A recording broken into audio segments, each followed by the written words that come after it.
ఎలాంటి లాయర్వి నువ్వు? ఇలాగైనా అందరికీ న్యాయం జరిపించేది? న్యాయాన్ని అడ్డు పెట్టుకుని పర్సనల్గా శత్రుత్వం చూపిస్తావా? ఒక వ్యక్తిని గుర్తించడంలో తప్పు చేయొచ్చు, కానీ అందరి విషయంలో అలా జరగదు కదా.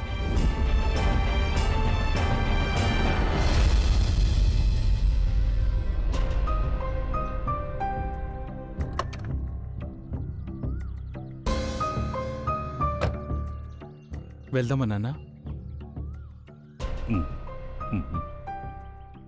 ఏమైంది? Everything okay? Yeah okay.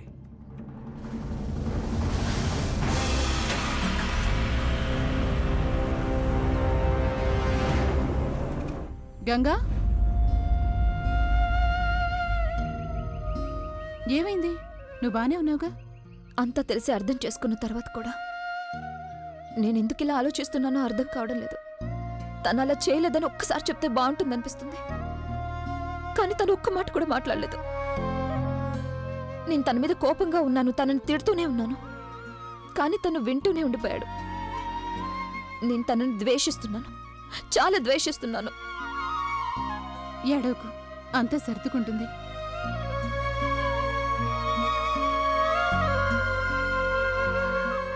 పద, ఇంటికెళ్దాం. ఐఎమ్ ష్యూర్ రిపోర్ట్ సరిగ్గానే ఉంటాయి. అలాగే సుప్రియ కూడా తన హెల్త్ గురించి కంగారు పడాల్సిన అవసరమే లేదని చెప్పండి.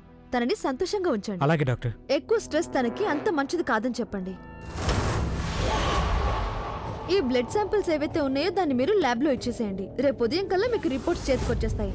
ఒకసారి ప్రాబ్లం ఏంటి అని మనకు తెలిసిపోయిందంటే అప్పుడు దానికి వైద్యం తగ్గట్టుగా చేసుకోవచ్చు కదా. ఓరి భగవంతుడా, ఎలాగోలా ఆ బాటిల్ చేతికి చిక్కాలి. మీ రెగ్యులర్ డాక్టర్ ప్రిస్క్రిప్షన్ లో ఏవైతే మందులు రాసిచ్చారో వాటిని త్వరగా తీసుకురండి. తనకి రెగ్యులర్ గా ఇస్తూ ఉండండి. కానీ ఆ ప్రిస్క్రిప్షన్ అయితే నా గదిలో ఉండిపోయింది. నేను వెళ్ళి తీసుకొస్తాను. Okay, thank you so much.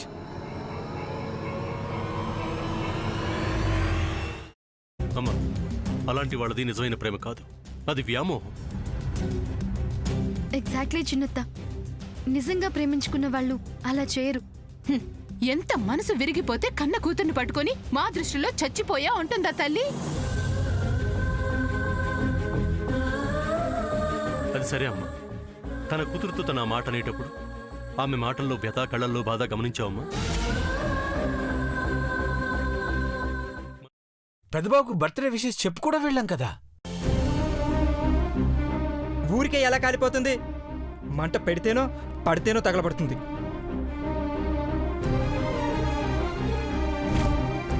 Correct చిన్నబాబు, నీకొచ్చినట్టే నాకు డౌట్ వచ్చింది. పార్వతే షర్టును తగలబెట్టిందనుకుంటా.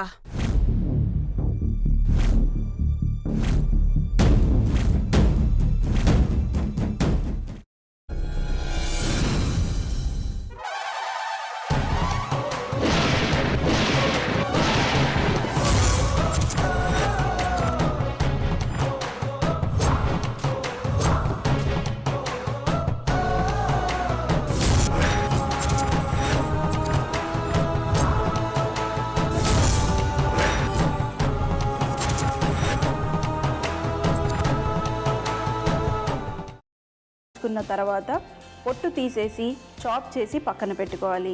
ఒక ప్యాన్లో కొద్దిగా నూనె వేడి చేసి అందులో ఆవాలు, మినప్పప్పు, శనగపప్పు, కరివేపాకు, సన్నగా తరిగి పెట్టుకున్న ఉల్లిపాయలు వేసుకుని 1 నిమిషం పాటు వేయించుకోవాలి. ఆ తర్వాత కాల్చి కట్ చేసి పెట్టుకున్న వంకాయని కూడా అందులో వేసుకుని బాగా మిక్స్ చేసి బౌల్లోకి ట్రాన్స్ఫర్ చేసుకుని అందులో తగినంత చిక్కటి పెరుగు లేదా పల్చటి పెరుగు వేసుకుని మిక్స్ చేసి అన్నంతో కానివ్వండి, చపాతీతో కానివ్వండి సర్వ్ చేసినా చాలా బాగుంటుంది.